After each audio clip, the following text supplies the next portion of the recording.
And the last thing I want to talk about, one thing I'm really hoping to see immediately in phase 2 is please Blizzard, give us some sort of scroll, tome, librum, something that increases our blessing timers to at least 10 to 15 minutes.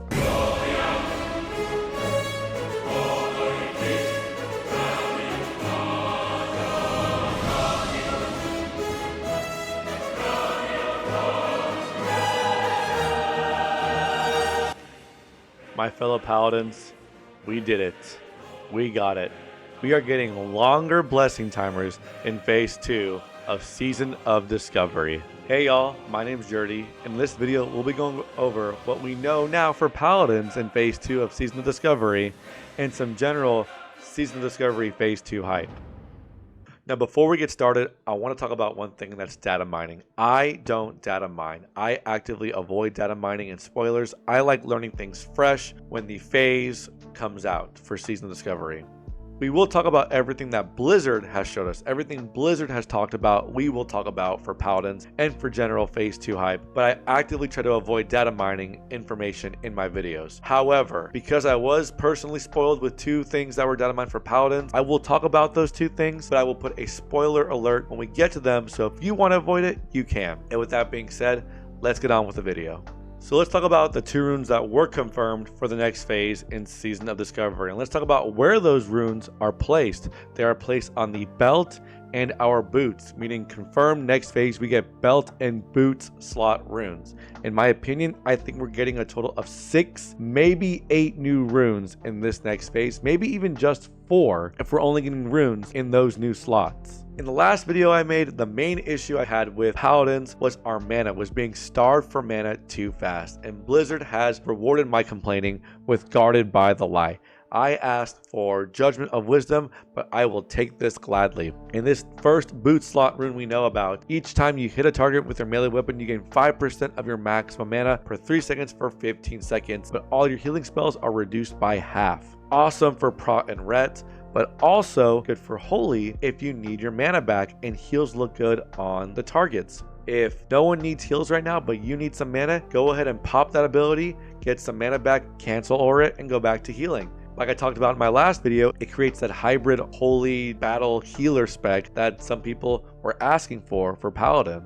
Next, let's talk about the first belt rune we know about, and that's Sheath of Light. I predicted we would get Touched with a Light from the Wrath Prot tree, but instead we got Sheath of Light, which is from the Ret Wrath tree. Dealing damage with their melee weapon increases your spell power an amount equal to 30% of your attack power for 1 minute. In addition, your critical healing spells heal the target for 60% of the healed amount over 12 seconds. Again, a really good overall hybrid rune that all specs of Paladin could use. Both of these runes are awesome in my opinion, and I think will only increase our damage going into the next phase. Alright, we're going to talk about spoilers ahead now, so if you want to skip over to the next section of the video to avoid it, I'll give you 5 seconds to do so. Alright, so let's talk about the 2 runes that were sort of spoiled to me that I want to share with y'all if interested. One of the runes I successfully predicted, actually I kind of predicted both of these runes in my last video, the first one being the Art of War. The Art of War has been data mined in the PTR to be a potential rune for Season of Discovery. The other rune is a rune, I forgot the name of it, I just saw that they were talking about what it did. It cuts the cooldown of your exorcism in half. I think it's just exorcism and not other abilities. But I talked about that in my last video that for Reds, a good way to increase our DPS without giving us more buttons and still giving it the feel of classic would be to have runes that maybe reduce our cooldowns or reset our cooldowns with procs. And here we are seeing a rune that cuts exorcism's cooldown in half. Now, I want to make this clear. Blizzard has stated this themselves that just because those runes or things are in the PTR right now doesn't mean we'll see them in phase 2, and we might not even see them in game at all. So take these spoilers, even though they're in the PTR, with a grain of salt. Next, I want to talk a little bit about the new loot we see for Gnomeregan. First, this Mechanostrator Muffler, plus 16 attack power and stamina. To me, this is a tank weapon. I'm hoping and praying that Blizzard is not putting any more of those fast, main hand only defense tank weapons that just get disenchanted anyway. Remember, as Pro Paladins, we want threat. We want to generate threat. We don't need defense. So I'm hoping and praying that this is the tank weapon, because this would scale really well with our new rune, Sheath of Light. Looking at this one, this is a weird trinket. 7 stamina, 5 arcane, 5 nature resistance, increases your chance to dodge by 1%, and the on use though increases armor by 1000, but movement speed is drastically reduced by 60%, and you can't cancel aura this. I'm wondering if this will play a niche role in one of the boss mechanics for Gnomeregan. Maybe for automatic crowd pummeler if it means you can't get knocked back. Speaking of automatic crowd pummeler, his weapon's in the game again and got a bit of an update. Although its high end damage looks terrible and its speed is terrible, I'm wondering if you can still use the on use effect and then swap to a different weapon, like you could in OG vanilla. The biggest update to the gear going into Gnomeregan though from BFD is how tier sets work, because now we're getting tokens, and not only are we getting tokens, we're getting slot only tokens, not leather plate tokens. We're getting just boots, chest, and leg tokens that anybody can use, which will solve a lot of issues, especially with my raid, because for some reason we only get leather healing gear. We get druid healing gear in our raid every single week, and it's really annoying, and this will completely get rid of that issue unless we get like boots for 10 weeks in a row, which I really don't think will happen. Another huge update to gear will be our epic crafted slots. It has been moved to the helm, which will not conflict at all with the tier this time. So if you're a blacksmith like me, you couldn't go 3-piece tier set because you crafted your chest, which is a tier slot. Now it's going to be on the head, which avoids all the tier completely. I'm hoping this also means that blacksmith will get multiple options like leatherworking did. So you can see right here we have a healing plate helm. Hopefully we get a pure DPS and prot plate helm as well. We also get class-specific epic PvP gear from the currency for killing players in the new Stranglethorn Vale event, so I'm really interested to see the combination of loot we can get both from PvPing and the new raid.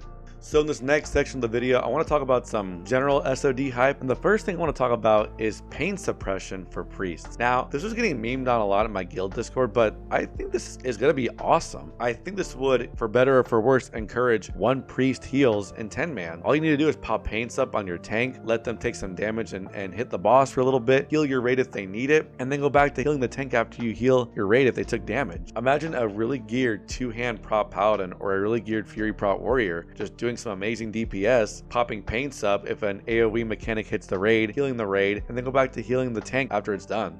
Next, a huge update for rogues and a huge victory for my rogue alt is manual of redirect. No longer are we losing our combo points, so we won't suffer and we won't get punished for doing mechanics like in Lorgus Jet when you have to swap to the lightning totem so it doesn't kill your raid. And I have a level 1 shaman I haven't touched, but these runes right here really make me want to play a shaman. The maelstrom weapon, this is something I thought paladins should have too, like getting instant heals or instant damage. Like, it's a choice. Do I want to gain more threat and do more damage, or do I want to heal the raid or heal myself if someone needs it? As a tank, being able to cast an instant chain heal, that's sick. That's awesome. That's insane. And then Spirit of the Alpha, a reverse blessing of salvation that just buffs your threat overall.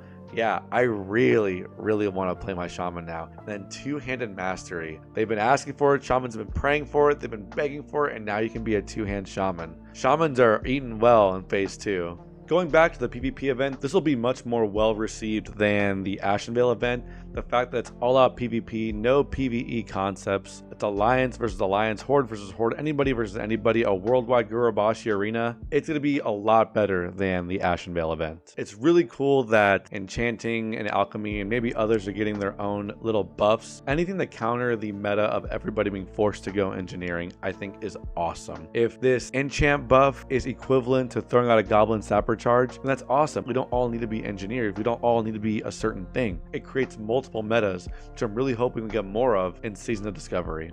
And lastly, the biggest drama, the most talked about thing from these announcements have been no more GDKP runs going into phase 2. That's crazy that they went full out and pulled the trigger and said, you can't do this anymore or you can get banned. I'm interested to see how they're going to implement this, how they can like accidentally not trigger someone just trading gold getting banned.